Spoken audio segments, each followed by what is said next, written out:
Hello friends good afternoon की खबर आपलोकर मैं बर्णाली मोर कणमानी Facebook page से आपलोक स्वागतम जनाइছো এইফালে মই দুপৰীয়া সাজৰ কাৰণে ভাত বনাব আহিলো আৰু আপোনালোকে বনাব গ'লনে নাই কমেন্ট কৰি জনাবচোন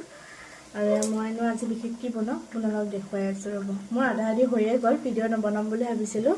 পিছত আৰু এয়া বনালো ৰব দেখাই আছো শাক ভাজি আছো কুতুৰা শাক এয়া হ'বই আৰু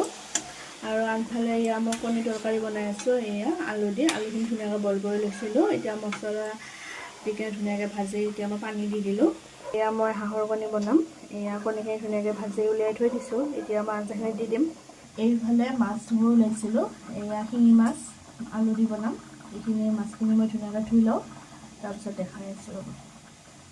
এইফালে মই আঞ্জাখিনি কণীখিনি এটা এটাকৈ দি দিলো এয়া মায়ে বলে ফালি কেনে দিব দিলে মাৰ কণীটো এখানে মই ফালি দি দিলো কণীটো এয়া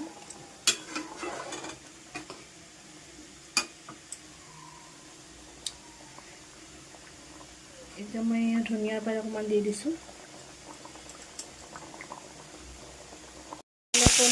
কণীখিনি হৈ গ'ল এইফালে মই মাছখিনি বহাই দিলো ধুনীয়াকৈ ফ্ৰাই কৰি আছো এইফালে মই কণী আঞ্জা ৰেডি এইফালে শাক ভাজি এয়া ৰাতিপুৱা আলু পিটিকা অকণমান আছে তাতে এতিয়াতে থৈ দিলোঁ ধুনীয়াকৈ খিনি ভাজা হৈ গ'ল মাছখিনি উলিয়াই থৈ দিলোঁ আনফালে মই আলুখিনি ধুনীয়াকৈ ভাজি আছোঁ জিৰা দিছোঁ বেলেগ একো দিয়া নাই আৰু কেঁচা জলকীয়া আৰু গোটা জিৰা আৰু পাঁচফোৰণ দিছোঁ সেয়ে আৰু তেজপাত এটা দি দিছিলোঁ আৰু এইফালে পানী গৰম হ'ব দিছোঁ মাছত দিবৰ কাৰণে এইফালে মোৰ শিঙি মাছৰ তৰকাৰী ৰেডি আজিলৈ আহিছোঁ বাই বাই।